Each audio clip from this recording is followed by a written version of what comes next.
Today is a day I've been really excited about. Today's the day we take the 413, 426 project off the engine stand and set it aside, and we'll be doing a lot of behind the scenes stuff like getting the blocks on it checked and cleaned up and all the stuff that needs to happen before we start boring it out. But in the meantime, this magic thing over here in the blue crate needs to go on there and get torn down and get ready to be rebuilt. I'm really excited to get into this motor and see the true condition of it. We don't know exactly why Bob stopped using it, but we're going to find out real soon. Let's watch the show intro. We'll see you in just a couple seconds. Don't go anywhere. We'll be right back. I'm Mike, and this is My Cars Shop. First thing is we need to just tear the heads and stuff off of this motor, which isn't going to be hard at all.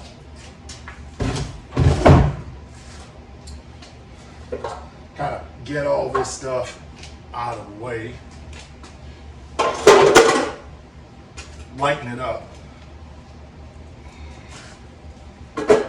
Make it easy on ourselves. One head.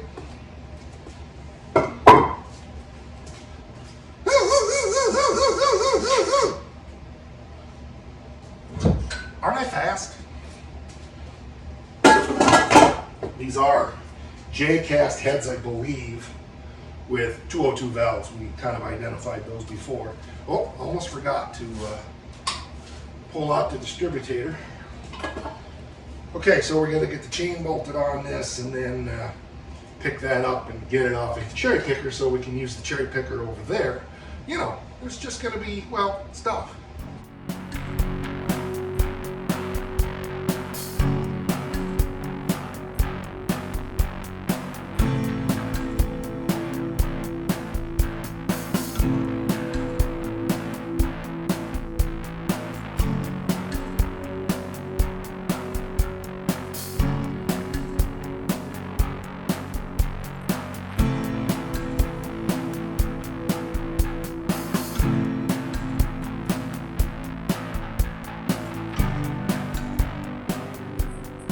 Smashed finger right there. Not too bad. Okay. I didn't have the camera on, it's a good thing. That hurt. Ow. Smashed that little bugger, had the air ratchet in there. Well, it's just smashed. Let's put it that way. So.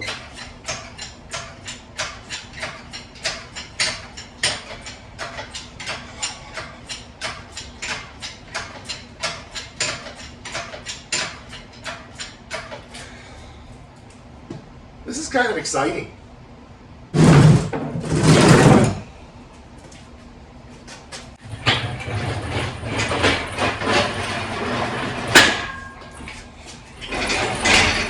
Someday I'm gonna have a floor that really works and rolls and whew, rusty crusty.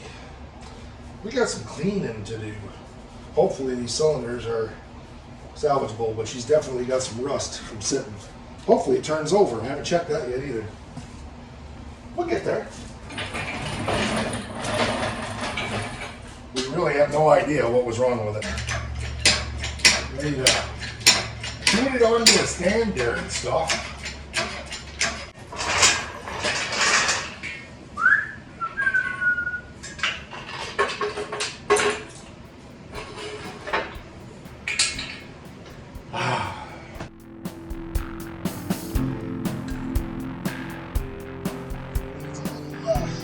Vacuuming and cleaning up, and because yeah, it's been sitting since well, previous to 1985. I'm not sure. Well, no, this car was parked in 85, but the motor would have been out of it because it was in the orange car. So I don't know what year they bought the crate motor, but I would guess it was late 80s, early 90s.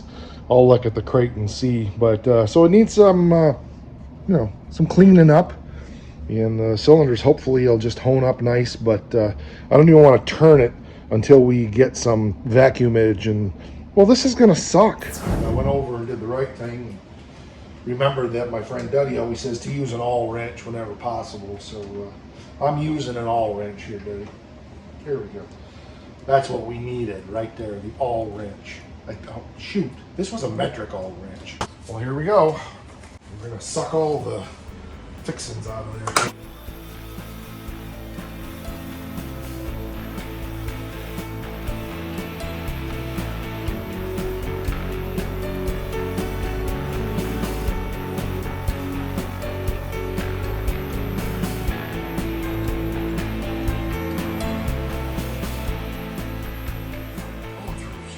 Very similar to what we did with the 413 for the golden mullet, except I didn't throw the wire brushes on the floor for that one, I don't think. But maybe I did, I don't know. Anyway, we're just gonna clean these up as best we can with this before we try doing anything.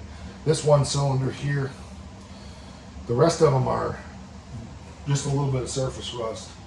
This one here is really, really bad. I'm really worried about that one, but we'll see what we got.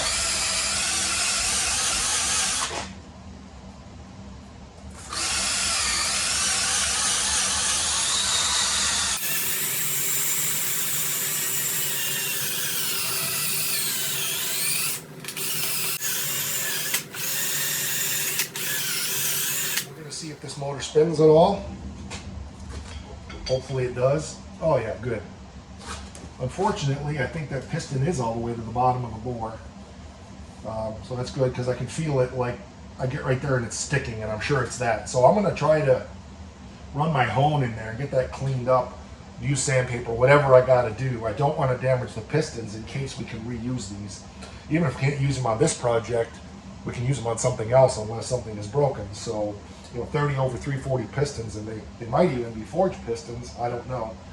I can't tell by looking at them. I should be able to, but I can't. But I can look that part number up because I recognize that part number. But anyway, 30 over 340 pistons. If we have to punch this out,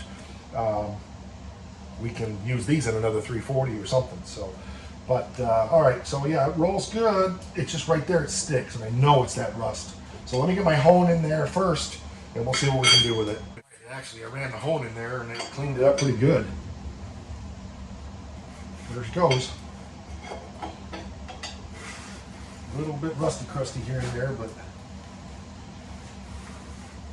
oh, yeah, there's definitely some crunch crunch going on, but it's not catching anymore anyway, so that's a good thing.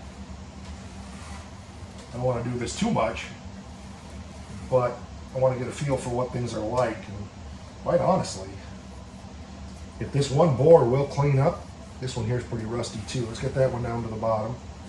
But if that one bore will clean up, we may be able to re-ring it. We'll have to measure everything, but we'll see. So let's run this one real quick. We've got some rust in this one.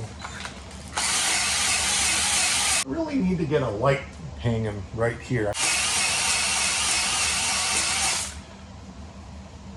Let that soak with oil for till tomorrow or something, just to let it get some lubrication down in there.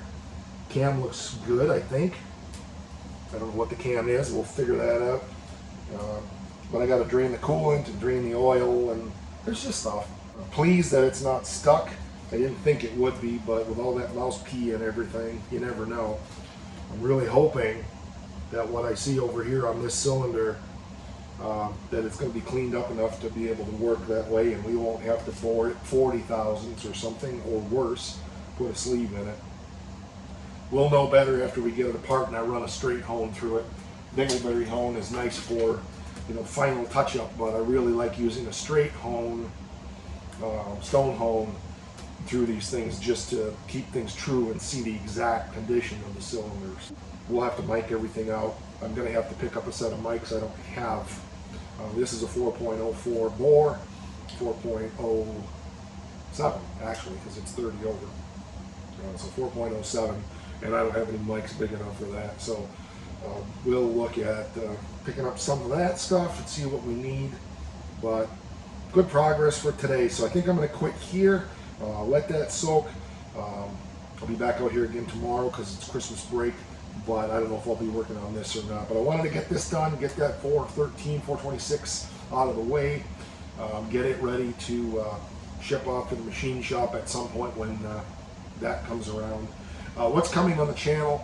More on the Oakland, definitely more on this Duster project, both the engine and the car. Hopefully that floor pan is in that I'm waiting on, but I may have to give up on that and move forward on just making that thing so I can get that inner rocker done, because really structurally once that's done the rest of the car should go pretty quick. And yes, I am going to be back on stitches. I just needed a break from the heavy duty fabricating that I was doing there, so I will be back on it, I promise. There'll be more coming on that car real soon, but I've been having a lot of fun getting greasy and dirty for the last couple months. I haven't worked on engines like this in quite a while, and you know, if doing this show isn't about having fun and sharing me having fun with you, then I don't know what it's about. I want to have fun. I hope you're having fun with me. That'll do it. We're over on the face thing /My Car Shop. We're over on Instant Grandma. She loves us, buys us cookies. She really likes us a lot. We're here on YouTube /My Car Shop. Everything is /My Car Shop. I bet you didn't know that, did you? The one thing you could do that would be very helpful is to like, share, subscribe if you haven't, and tell other people about the channel. Tell strangers, tell anybody, I don't care, just tell people and get them over here, because the more we grow, the more we're going to be able to do, the more content I'm going to be able to give you. That'll do it. We'll catch you on the next one.